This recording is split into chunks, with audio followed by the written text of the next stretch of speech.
start today. As we continue to walk through this slow moment where Jesus is going through the trials, the false trials, the fraud trials, but we are really working towards one in particular that we won't get into this study, but Lord willing, we'll get into the next one. But today, we're gonna look at these verses right here, some of which we've read before, and there's this interesting overlap we need to be aware of that, Lord willing, again, we'll talk about next time, where we see Peter and Jesus, then Peter, then Jesus, then Peter, then Jesus. And there is a rhyme and reason to it, which we will briefly touch on today, and Lord willing, again, really expand on it next week, because it's one of those things that you've seen it how many hundreds of times reading through the Gospel of John, but then one time it just hits you right where you are, and it almost just breaks you down in tears, because what it explains is really just that beautiful. So I'm going to start reading in verse 15, going to read down to verse 27 today, and let's see where the Lord takes us. So John chapter 18, starting in verse 15. And Simon Peter followed Jesus, and so did another disciple. Now that disciple was known to the high priest and went with Jesus into the courtyard of the high priest. But Peter stood at the door outside. Then the other disciple, who was known to the high priest, went out and spoke to her who kept the door and brought Peter in. Then the servant girl who kept the door said to Peter, "You are not also one of this man's disciples, are you?" He said, "I am not." Now the servants and officers who had made a fire of coals stood there, for it was cold, and they warmed themselves, and Peter stood with them and warmed himself. The high priest then asked Jesus about his disciples and his doctrine. Jesus answered him, "I spoke openly in the world. I always taught in the synagogues and in the temple, where the Jews always meet, and in secret I have said nothing. Why do you ask me? As those who have heard me, what I said to them. Indeed, they know what I said." When he had said these things, one of the officers who stood by struck Jesus with the palm of his hand, saying, "Do you answer the high priest like that?" Jesus answered him, "If I have spoken evil, bear witness of the evil, but if well, why do you strike me?" Then Annas sent him bound to Caiaphas the high priest. Now Simon Peter stood and warmed himself. Therefore they said to him, "You are not also one of his disciples, are you?" He denied it and said, "I am not." One of the servants of the high priest, a relative of him whose ear Peter cut off, said, "Did I not see you in the garden with him?" Peter then denied again, and immediately a rooster crowed. Simon Peter. What an interesting name. As the Bible student knows, Peter's original name was not Peter, it was Simon Bar-Jonah. He was the brother of Andrew. The name Simon is the Greek transliteration of the Hebrew name Shimon, which you probably know better as Simeon, named after the second child of Leah. Simeon means heard. So she said, God has heard me, or heard by God, and that's the meaning of the name. If you also know Simeon, you know he was a bit of a hothead and rash individual, so it kind of makes sense that Peter would be named after Simeon. But then Peter's name was changed to Peter at Caesarea Philippi when Jesus asked the disciples, "Who do the people say that I am?" And they start sharing the thoughts of the people, the answers of the people, who they thought he was. Was he John the Baptist? Was he Elijah? Was he one of the prophets of old raised from the dead? And after telling Jesus the thoughts of the people, Jesus asked the more important question, "But who do you say that I am?" Peter, replying for the group, said, "You are the Christ. You're the Messiah. You're the one we've been waiting for. You are the Son of the living God." To which Jesus replied, using Peter's full name at the time, "Blessed are you, Simon Bar-Jonah, for this understanding came to you from God." And along with this confession comes a new name, Peter, which means rock. Now again, Bible students should be aware that there are two mentions of a rock in this particular passage in Matthew. There's the Greek word that is translated as rock in the statement, "And on this rock I will build my church." That word is the Greek word Petra. It's the feminine form of the word rock. That word specifically refers to a rock that juts out. So like a cliff or a large rock formation coming out of the side of a mountain. It's that kind of rock it's describing. The Greek word that is used for Peter is the masculine form of the Greek word for rock, Petros. And it means not a pebble. It means a stone. Specifically, a stone that is both large enough and small enough that you could throw it as a weapon. It's a handheld type of rock. Contrary to the teachings of some, Jesus did not say he would build his church on the person of Peter. Peter was renamed after a stone that you throw. You don't build a house on a stone that you could throw. It was the confession of Peter, his words that Jesus was the Christ, the very Son of God. It was upon these words that Jesus would build his church. That large rock formation is what Jesus would build his church upon. But Peter would be a part of that church. He'd be a part of the building of that church. Peter is going to be the stone that Jesus would use to break down doors and shatter glass houses and spread his gospel. And we see this as Peter would be the first one to preach the gospel to both the Jews and the Gentiles. But then we look at a moment like John 18, and we see the actions of Peter here, the failure of Peter here. And we point that out for clarity's sake, not for condemnation's sake, because hopefully we're all honest enough to understand that none of us would have done any better than Peter here.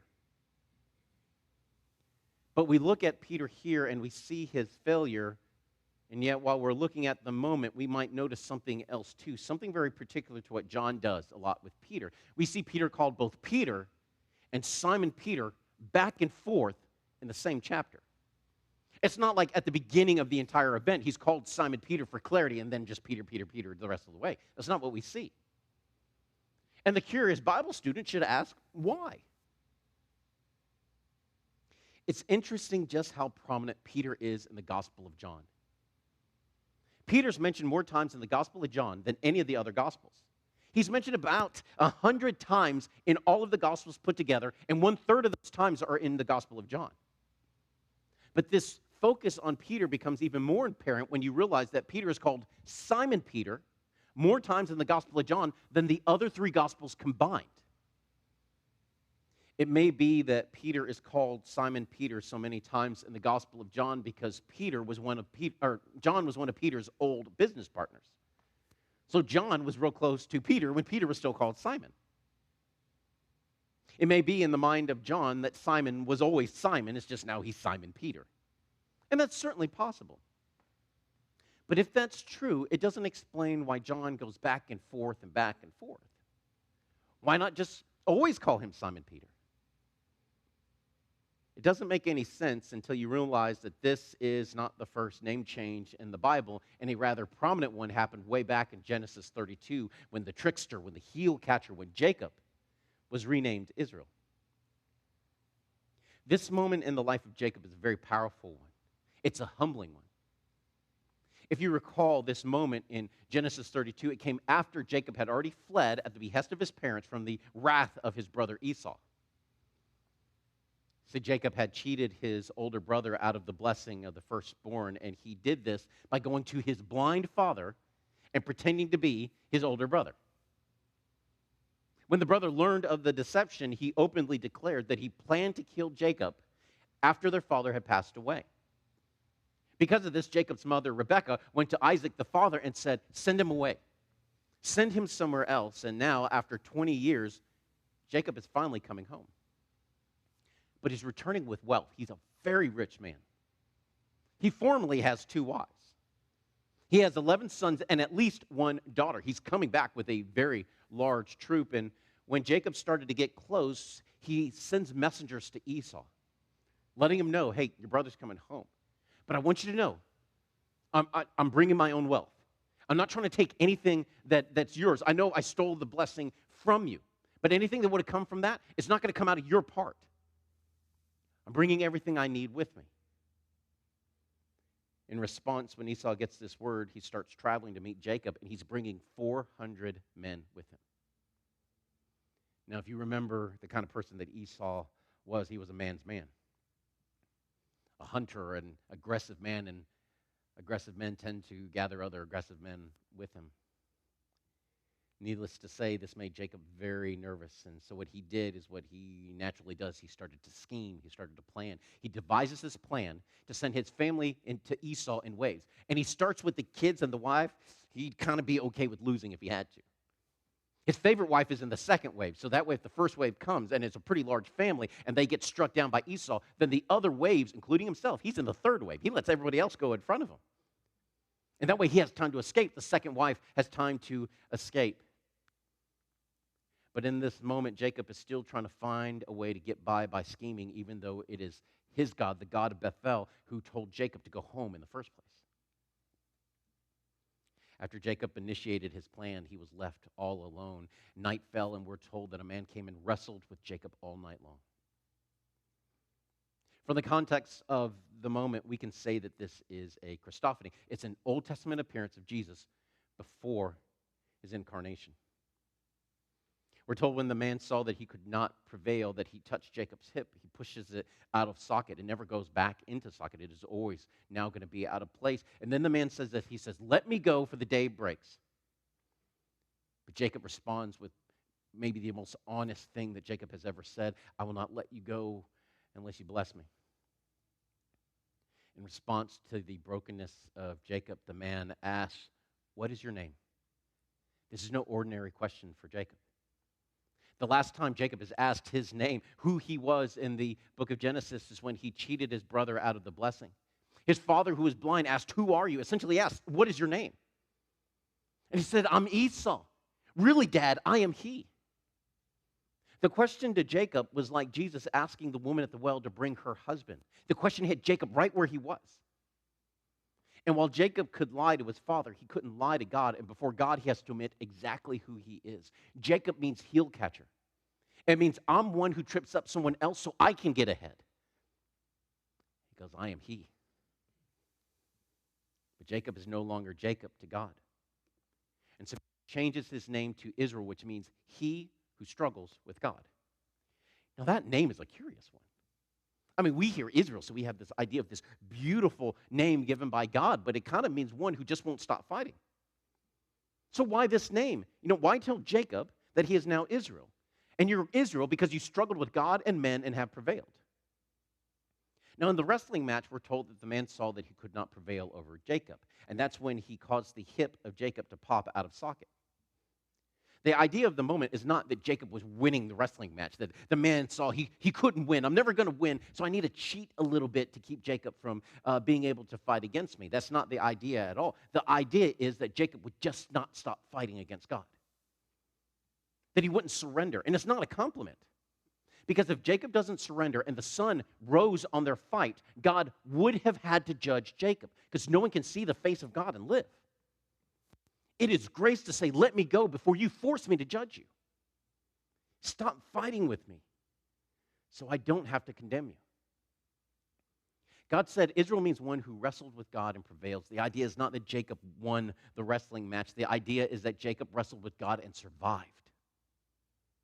The emphasis is not on the physical prowess of Jacob. The emphasis is on the long-suffering nature of God, that God was willing to put up with Jacob, and rather than crush Jacob for his struggle, he preserved Jacob through his struggle and brought him forth as Israel, one who struggles with God and survives on the other side.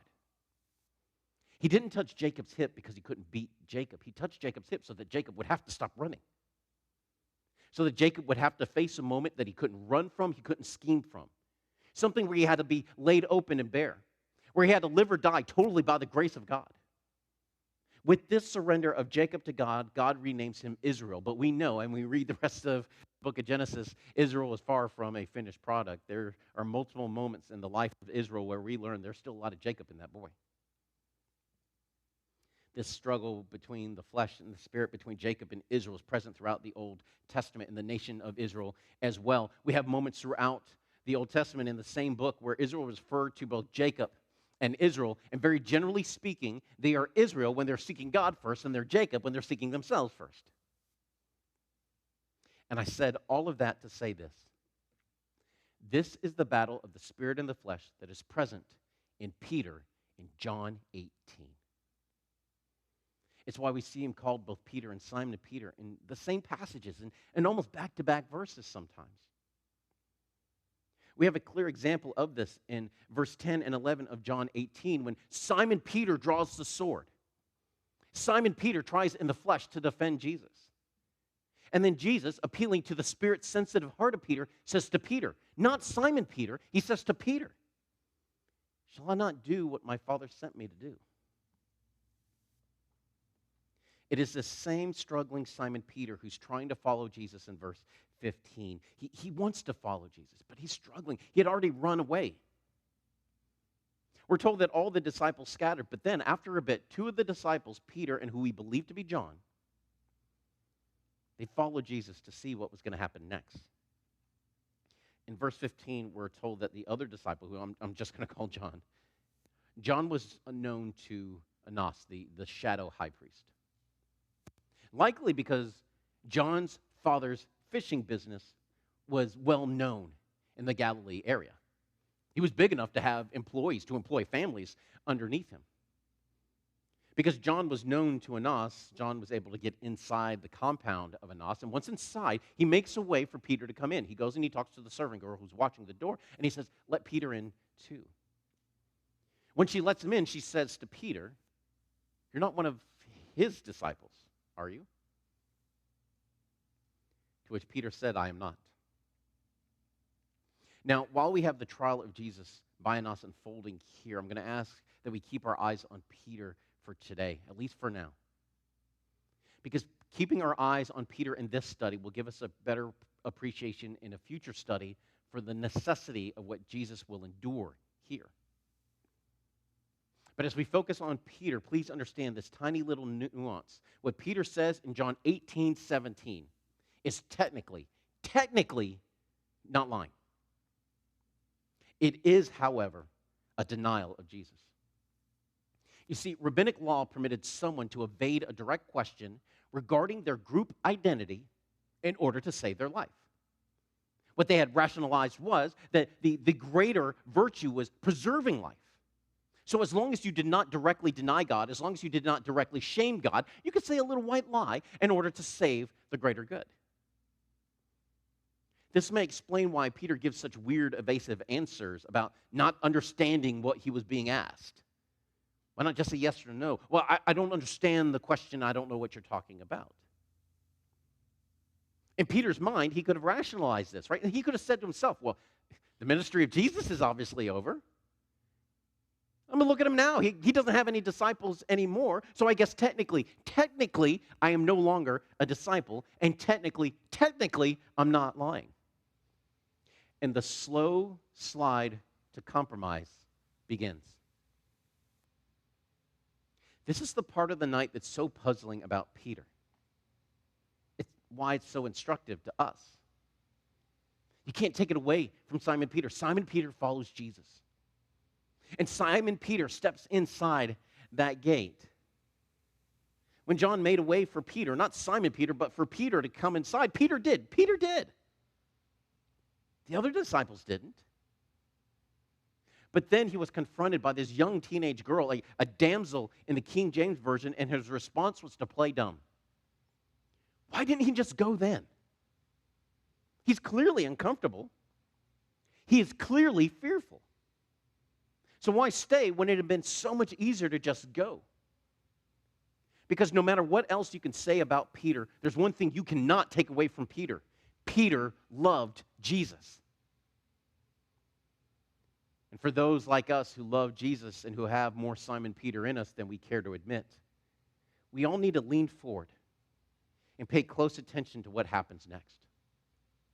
We're told in verse 18 that the servants of the high priest and the officers that seized Jesus, all right, these are the ones who arrested his Lord, they made a fire outside. By this point, it had burned down to a bed of coals. So it's this simmering heat that does give warmth, that doesn't give light, but it's a good place for someone to go and stand if you want to stay warm, but hide at the same time.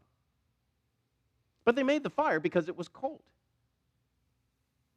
Peter stood there with the enemies of his God, and he warmed himself by their fire. Over my years of walking with Jesus, and through personal experience and growing up in church, I am convinced that the most dangerous place for any Christian to be is just close enough. This is a particular danger here in the South, where there's a church on every corner, and some of them even have Christians in them. And I know that sounds harsh. I know it sounds very judgmental. But how many of those who are gathering today do not seek a true relationship with Jesus, but it's cold outside? They want a fire to stay warm. But rather than draw close to the light of the world, they're satisfied with standing around a fire that feels hot, but as anyone who has gone camping knows, coals cast no light.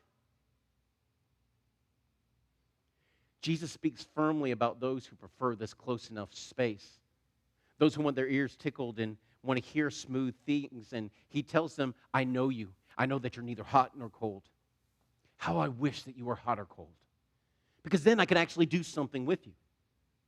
But since you're lukewarm, I will spew you out of my mouth, for what can I do with a people like you? It makes sense to us that God would want us hot. That makes sense. God could do something with us if we're hot for him. But why does Jesus prefer for someone to be cold rather than lukewarm? Because then you can't lie to yourself. Because then they can't tell themselves, well, at least they follow Jesus. Yeah, sure, I ran, but I came back. I didn't go as far as John, but I did better than the rest of you.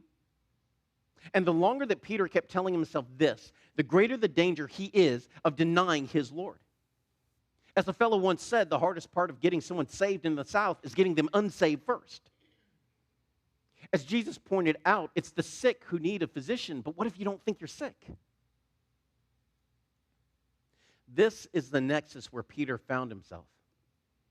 If he was with John, he would have been hot. If he was with the other disciples in hiding, then he would have been cold, but at least he would have clarity on who he was. But instead, verse 18, it literally tells us that Peter wanted to be warm. He went there and he warmed himself. Not hot, not cold. Just warm enough, just close enough. And by verse 25, we see the fear of verse 17 and the compromise of verse 18 have taken hold. And in verse 25, who is it that's standing around that fire? Simon Peter. In verse 25, Peter denies being a disciple of Jesus a second time. And then in verse 26, a relative of Malchus, the the servant whose ear Peter had cut off, he spots Peter. Because Peter had cut off Malchus's ear in the garden, he would have been very memorable to this other servant of the high priest. And again, Peter is a challenge. And again, Peter denies his Lord, and now for the third time. And suddenly the moment for Peter just stops. The rooster crows, and we have nothing else about Peter in the moment. Why? Why does John not add what all the other gospel writers add? That when the rooster crowed the second time, Peter remembered the words of Jesus. He went out and he wept bitterly. All the other gospel writers tell us this. So why does John not include this detail? Why does John go directly from the rooster crowing in verse 27 to the Roman trial of Jesus in verse 28, the actual trial that was going to condemn him to the cross? Because John shows the divinity of Jesus. John shows the viewpoint of God. And when the failure of Peter is complete, this is where Jesus takes over. And from here on out, when God the Father looks at Peter, all the Father sees is the blood of his Son. This is why this moment is so important for us to study. This understanding is the grace of everything that was said. We're the foolish people who focus on the failure and the tears of the one who denied him. But God the Father only sees the grace that was made possible by God the Son. So here's the grace for you. This is why this moment is so important for us. Whatever you've done, God can forgive you. Whatever you've done is not, I repeat, not the unforgivable sin. If you take it to Jesus, he can forgive you. Every sin, every shame, you can confess it all to him. The only sin, the only pain, the only shame that he cannot forgive is the sin of refusing him. But if you draw close to him, he will draw close to you. He will never cast you out. One of the most beautiful, most precious moments in the earthly ministry of Jesus is the healing of one particular leper that's recorded in 3 of the Gospels. Luke tells us that the man was full of leprosy, that he fell down before Jesus, that he implored Jesus, he begged Jesus, Lord, if you're willing, you can make me clean. But if you notice, I didn't put the passage from Luke up here on the screen. This is the moment as it was recorded by Mark. And the reason that I do that is because Mark tells us what the other Gospels do not. That Jesus stretched out his hand because he was moved with compassion. That detail only appears in Mark. The Greek word that's translated as stretch doesn't mean just to extend your arm or to put forth, as some translations put it. The Greek word has the idea of intensity to it. It's the same word that's used in Luke 22 when Jesus says that the religious elite stretched out their hands to seize him. It's the same idea. But please don't focus on the word's intensity. Focus on the word's necessity. Jesus had to reach out to this leper because the leper didn't feel he could draw any closer to Jesus. The leper came as close as he could. The leper came until he thought he was as close as Jesus would let him, but it wasn't close enough. And if Jesus didn't reach out from him, then no one else would. But Jesus reveals his heart by saying the most beautiful words that could possibly have been said in that moment. I am willing. And he touched him. And the leper was a leper no more. This little detail is only mentioned in the Gospel of Mark. Why? Because Mark is the gospel according to Peter as recorded by Mark. And if there was one thing that Peter understood, it was grace. Peter understood just how willing Jesus was to make us clean. Peter understood that we would always come up short, that we would struggle doing our absolute best trying to get to where Jesus was, and that sometimes we would be tempted to stop when we were just close enough. But if wherever we were, our hearts were broken, if we cried out to God, then rejoice. Be at peace, because we serve the God who is willing and who stretches out his hands for us. Father, we love you.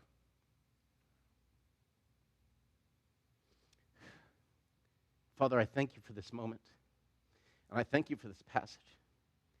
And I thank you for what it meant to me, Lord, when it jumped off the page